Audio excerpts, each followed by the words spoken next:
चचा पठान था। रात होती तो चची अपना पिछला हिस्सा बांध लेती। सुबह चची को देखती तो घिसट घिसट कर चलती। मैं शर्म से वजह ना पूछती। एक रोज मुझे चची पर तरस आया। सोचा आज रात छप कर देखती हूँ और फिर सुबह बात करूंगी।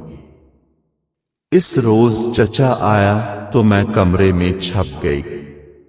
मेरे होश उड़ गए। चचा इस रात जो कुछ मैंने देखा वो देखने के बाद तो जैसे मेरे होश ही उड़ गए। मुझे पहली बार अपने चचा से नफरत महसूस हुई थी। मैं सोच भी नहीं सकती थी कि जिस चचा को मैं बाप का दर्जा देती थी उसकी सोच इस कदर गिरी हुई हो सकती है कि वो अपनी ही बीवी के। चची बेचारी जमीन पर औंधे मुंह गिरी हुई थी, जबकि चचा ने तो आज हर हद ही पार कर दी थी। अब मुझे समझ आ रही थी कि आखिर मेरी चची अपना पिछला हिस्सा बांध कर क्यों चला करती थी। मैं मारे खौफ के फौरन वहां से हिट गई। मजीद देखने की हिम्मत मुझ में बच्ची ही ना थी। ये तो चची की ही हिम्मत थी कि वो एक पठान का। मैं अपने कमरे में गहरी नींद सो रही थी जब मेरी समातों से कर अपने कराहने की आवाज टकराई। मैंने पहले तो सोचा कि शायद ये मेरा सिर्फ ख्वाब है या फिर वह मकर। जैसे जैसे नींद से बेदार होना शुरू हुई तो एहसास हुआ कि ये कोई ख्वाब नहीं बल्कि हकीकत में ही मुझे कराहने की आवाज आ रही है। मैं आंखें खोलकर आसपास देखने लगे मगर कमरे में तो मुकम्मल तारीकी फैली हुई थी। रात का ना जाने कौन सा पहर था। मुकम्मल खामोशी का राज था। खिड़की की आगे गिरा हुआ पर्दा जो थोड़ा हटा था, इससे हल्की रोशनी कमरे में दाखिल हो रही थी, जिसका ये मतलब था कि सुबह हो चुकी है। मगर ये कराने की आवाज आखिर कहां से आ रही थी, कौन करा रहा था? मैं उठ बैठी। मुझे सोए हुए तो सिर्फ शायद 2-3 ही घंटे हुए थे, इसलिए मुझे मेरा सर इस कदर भारी महसूस हो रहा था। मैं उठी और सीधी वॉशरूम चली गई। वॉश बेसन में फौरन चेहरे पर पानी के छींटे मारे तो कुछ आंखें खिली। ये तो मेरी चची की कराहने की आवाज आ रही थी। मेरे दिमाग में बेसाख्ता कल रात वाला मंजर घूमने लगा। चची के साथ आखिर किया हुआ था। मेरी आंखें तो फौरन पूरी की पूरी खिल चुकी थी। ऐसे लगता था जैसे एक सेकंड में ही मेरी सारी नींद आंखों से उड़न छू हो चुकी है। मैं फौरन अपने कमरे से निकलकर बाहर लाउंज में आई तो मैं ठिठक कर रह गई।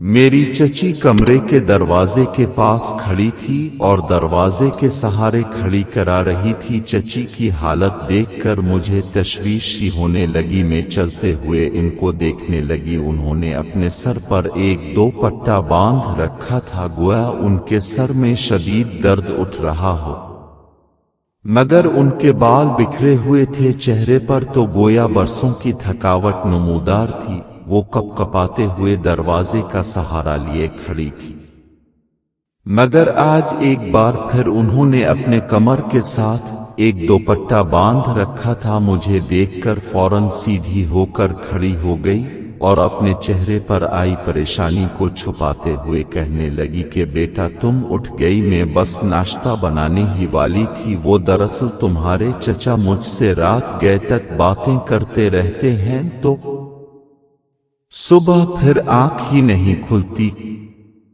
जबकि मैं हैरानगी से उनको देख रही थी, ऐसे लगता था जैसे वो सदियों की मरज़ाहों में चची के करीब गई। उनके चेहरे से साफ जाहिर था कि वो झूठ बोल रही है। मैं उनके करीब जाकर कहने लगे कि चची जान आपकी तबीयत ठीक तो है, कहीं अब बीमार तो नहीं? चची कहने लगी कि नहीं नहीं बेटा मैं बिल्कुल ठीक हूँ, बस जरा सर में दर्द था तो 2 पट्टा बांध लिया। सर पर 2 पट्टा बांधना तो समझ में आता था, मगर कमर के गिर्द 2 पट्टा बांधने का क्या मतलब था ये मैं समझ न सकी। मगर खैर मजीद पूछना मुझे अच्छा ना लगा। مجھے اچھی طرح یاد تھا کہ جب چچا کی شادی ہوئی تھی چچی کی کیسی اچھی صحت تھی، گورا چٹا رنگ تھا، لیکن اب کیسی زرد پڑ چکی تھیں اور وقت سے پہلے ہی بوڑھی سی لگنے لگی تھیں۔ وہ جب چلتی ہوئی کچن میں گئی تو وہ عجیب بے ڈنگی انداز میں چل رہی تھیں، کمر پر ہاتھ رکھ کر چلتی ہوئی، پھر گھسٹ گھسٹ کر چل رہی تھیں، یوں لگتا تھا جیسے انہیں چلنے میں تکلیف ہو رہی تھی۔ میں نے شرم سے چہرہ موڑ لیا مگر پھر گلہ کھنکار کر بولی کہ چچی خیریت تو ہے؟ چچی نے ایک نظر مجھے پر ڈالی اور کہنے لگی کہ تم ابھی بیچی ہو، ان معاملات میں مت پڑو، میں تمہارے لیے ناشتہ بناتی ہوں، تمہارے چچا بھی اسٹور سے آنے ہی والے ہوں گے۔ میں چھپ کر رہ گئی، نہ جانے چچا ساری رات چچی کے ساتھ کیا کرتے تھے، جو وہ صبح اپنے پچھلے حصے پر کپڑا باندھ کر چلا کرتی تھی۔ میں یہی سوچ رہی تھی کہ تبھی چچا گھر میں داخل ہوئے، انہیں دیکھتے ہی میں نے فوراً اپنے سر پر دوپٹہ سیدھا کیا اور انہیں سلام کرنے لگی۔ وہ سنجیدگی سے سر جھٹک کر جواب دیتے ہوئے بولے، گل رخ، جا کے میرے لیے دیسی گھی کا کول بھر کر لا، جسم میں ذرا تھکاوٹ محسوس ہوتا ہے۔ چچا کی بات سنی تو فوراً جا کر چچی کو بتایا۔ ان کا چہرہ تو سرخ ہو چکا تھا، فوراً بوکھلا کر بولے کہ اچھا میں دیتی ہوں، تم جا کر کوئی اور کام کر لو۔ میں حیران تھی کہ چچا نے بس گھی ہی تو مانگا، آخر چچی اتنا ڈر کیوں رہی تھی؟ میرا تعلق ایک پٹھان قبیلے سے تھا، میرے والدین کی وفات ہو گئی تو میں پشاور سے ایبٹ آباد اپنے چچا کے پاس آ گئی۔ چچا کہنے لگے کہ آج سے تم ہماری بیٹی ہے، ہم تم کو والد بن کر پالے گا۔ میرے چچا بھی خالص پٹھان تھے، انتہائی سخت اور مذہبی قسم کے، جبکہ میری چچی ایک پنجابن تھی۔ چچا نے ان سے پسند کی شادی کی تھی، مگر اب تو چچی شاید چچا سے پناہ مانگا کرتی تھی۔ چچا کا رویہ بھی کافی سخت ہو چکا تھا، مگر اس کے باوجود ان کے تعلقات کیسے تھے یہ تو میں آج تک جان نہیں سکی تھی۔ چچا نے نیم گرم دیسی گھی کا پیالہ ایک ہی سانس میں پی لیا اور پھر چچی کو نہ جانے سرگوشی میں کیا، کہنے لگے کہ وہ سہم کر پیچھے ہٹ گئیں، وہ نفی میں گردن ہلانے لگی تھی، مگر چچا کے چہرے پر ایک شیطانی مسکراہٹ پھیلی تھی۔ میرے چچا کا رویہ میرے ساتھ تو باپ جیسا ہی تھا، مجھ سے نرمی سے بات کرتے تھے، لیکن چچی کے ساتھ وہ بات کرتے ہوئے ہمیشہ تیوری چڑھا لیتے۔ میری چچی چچا سے بہت چھوٹی تھی، مجھے ابھی بھی یاد ہے جب ان کی شادی ہوئی، نمی وہ دھان 5-20 سال کی دبلی پتلی سی تھیں اور چچا اس وقت 40 کے لگ بھگ تھے۔ چچا کی کوئی اولاد بھی نہ تھی۔ ایک بار میں نے چچی سے پوچھا بھی کہ ان کہ کوئی اولاد کیوں نہیں ہے؟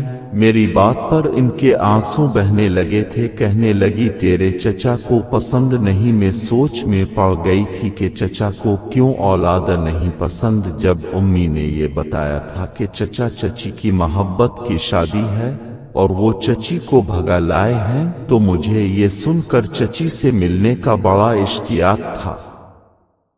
ہم سب چچا کی شادی کے لیے گئے تھے، لیکن اس وقت بھی چچی کی رنگت اڑی ہوئی تھی، بار بار یہی کہہ رہی تھیں کہ مجھے بھاگ کے شادی نہیں کرنی تھی۔ میرے گھر والے یہ صدمہ برداشت نہیں کر سکتے۔ پھر میں نے باتوں باتوں میں یہ بھی سنا تھا کہ چچا بندوق دکھا کر انہیں اپنے ساتھ لائے ہیں۔ اس وقت ابا کی اور چچا کی بڑی بحث ہوئی تھی، لیکن چچا کے غصے کے سامنے سب ہی چپ ہو گئے تھے۔ چچا کی شادی ہوگی، مگر شادی کی اگلی صبح چچی بہت رو رہی تھیں۔ اس کے بعد ہم پشاور واپس چلے گئے تھے، لیکن آج جب وقت مجھے ہمیشہ کے لیے یہاں لے آیا تھا، میں پریشان کی ہو گئی تھی۔ میرے دل میں دن با دن تجسس بڑھتا ہی چلا جا رہا تھا۔ اس رات جب میں اپنے کمرے میں سونے کے لیے لیٹی تو کچھ ہی دیر میں آنکھ لگ گئی۔ آدھی رات کو پیاس کی وجہ سے آنکھ کھل گئی۔ کمرے میں پانی موجود نہ تھا، اس لیے جب اٹھ کر کچن کی جانب جانے لگی تو چچی کے کمرے سے عجیب و غریب آوازیں آ رہی تھیں۔ چچی دبی دبی آواز میں کرا رہی تھیں، جبکہ چچا ہانپتے ہوئے خالص پشتوں میں نہ جانے ان سے کیا کہہ رہے تھے۔ ہاں میں بھی پٹھان تھی، مگر چونکہ پشاور شہر میں پلی بڑی تھی اس لیے پشتوں سے زیادہ مجھے اردو میں مہارت حاصل تھی۔ چانا جانے چچی کے ساتھ ایسا کیا کر رہے تھے کہ وہ کرا رہی تھی۔ میرا جسم تو جھر جھری لے کر رہ گیا، چہرہ سرخ ہونے لگا۔ لوہے میاں بیوی کے کمرے کے باہر کھڑے رہنا اچھی بات تو نہیں تھی، مگر نہ جانے کیوں مجھے لگا جیسے کچھ تو ہے جو ٹھیک نہیں ہو رہا تھا۔ خیر صبح ہوئی تو چچی ایک بار پھر کمر کے پچھلے حصے پر کپڑا باندھے ہوئے چل رہی تھی۔ آج تو ان کی حالت کل سے بھی زیادہ خراب تھی، صاف لگتا تھا کہ جیسے وہ بے حد بیمار ہو، ان سے تو چلنا بھی دوبھر ہو رہا تھا۔ شرم کے مارے کچھ پوچھ بھی نہیں سکتی تھی، کہیں میرا پوچھنا چچی کو برا نہ لگ جائے۔ دل میں عجیب و غریب سے وسوسے آ رہے تھے، مگر چاہ کر بھی چچی سے دریافت نہیں کر سکتی تھی۔ چچی کو تیز بخار ہو رہا تھا۔ میں نے جب چچا کو بتایا تو سرسری سے انداز میں کہنے لگے، ایسی حالت میں اکثر ہو جاتا ہے، اس کو عادت نہیں ہے نا، اس لیے نازک کلی بنا پھر رہا۔ تم کو اس کا درد نظر آ گیا، مگر جو تکلیف مجھے ہوئی وہ تم کو اب میں کیسے بتاؤں؟ چچا سنجیدگی سے کہتا ہوا چچی پر نظر ڈالتے ہوئے وہاں سے جا چکا تھا، جبکہ میں شرم سے سر جھکائے بیٹھی رہ گئی۔ مجھے تو دی سے بھی چچا سے بہت شرم آتی تھی، جبکہ چچی کے ساتھ بھی ایک حد تک ہی بات کیا کرتی۔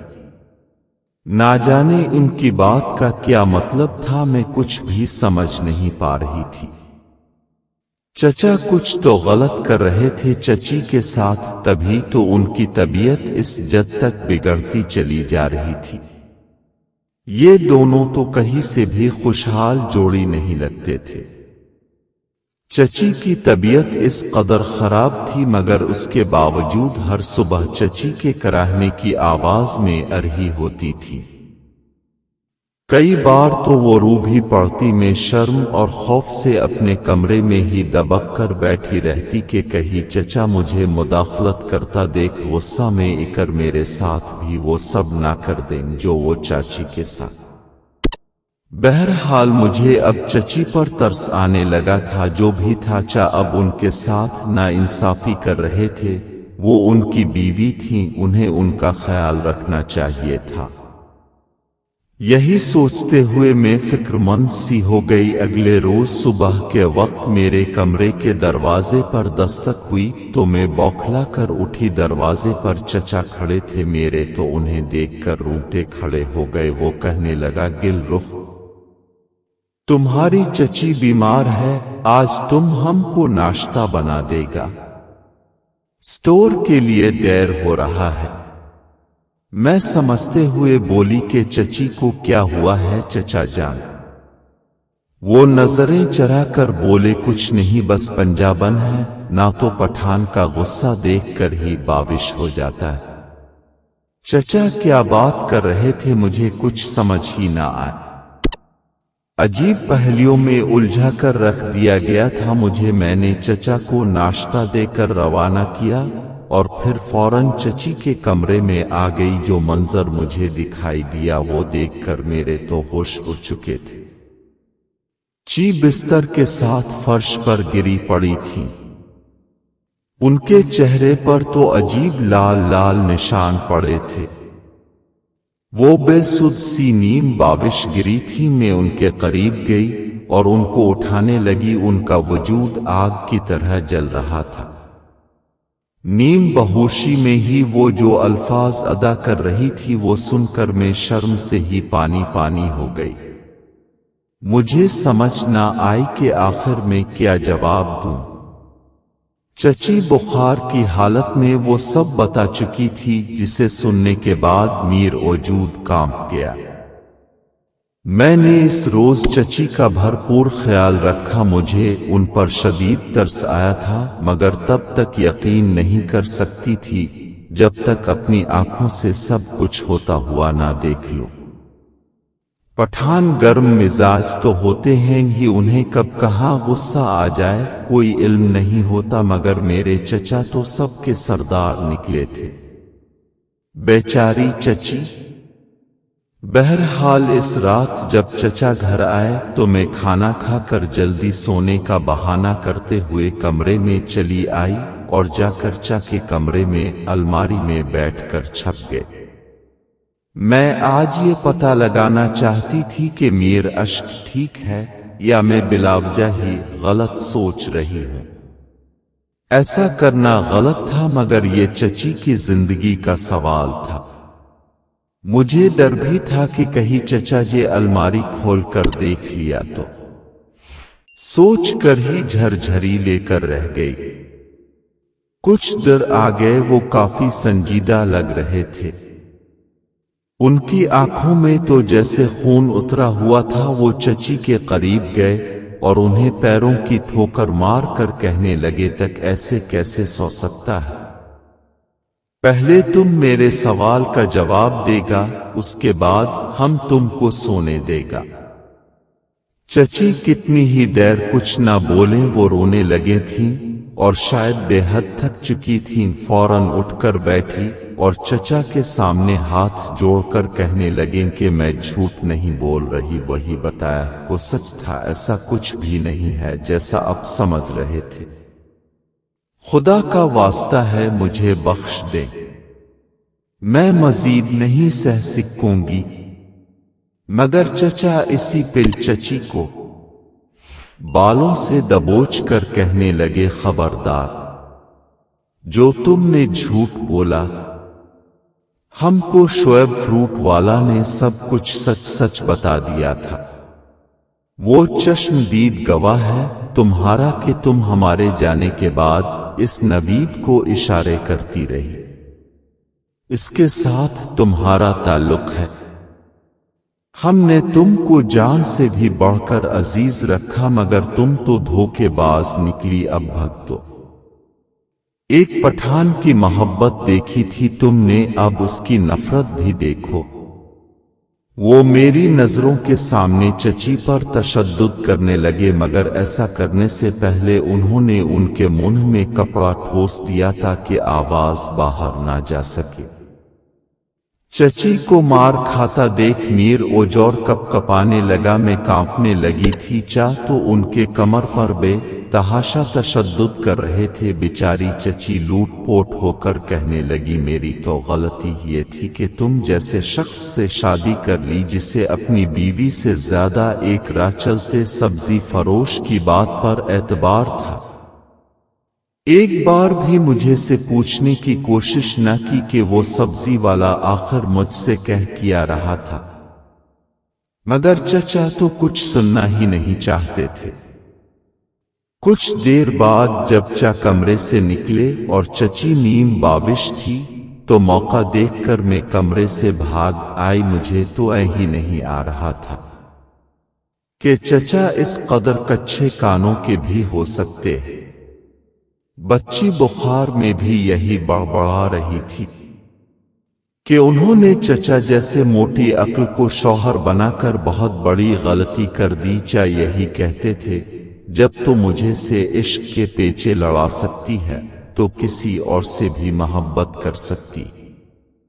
मैं समझ गई थी कि मिसला किया है। मेरे चचा क्यों शक्की थे। वो लड़की जो 4 दिन की मोहब्बत में बरसों की माँ बाप की मोहब्बत को दांव पर लगा दे, इसे कहीं इज्जत नहीं मिलती, शौहर के घर भी नहीं। वही शौहर उसे सारी जिंदगी इस 4 दिन की मोहब्बत की सजा देता है जैसे मेरे चाची को दे रहे थे, और ना जाने ये जुल्म कब तक जारी रहने वाला था। काश के लड़कियां घर से भाग जाने से पहले इस बारे में भी जरूर सोचा करें। चची ने चचा से मोहब्बत का एतराफ किया तो उसे बंदूक की नोक पर भगा लाए। क्या जरूरत थी इस मोहब्बत जैसी मुसीबत में फंसने की, कौन सी खुशी मिल गई थी चची को। बहरहाल मोहब्बत का ये अंजाम देखकर मेरा दिल कांप उठा था।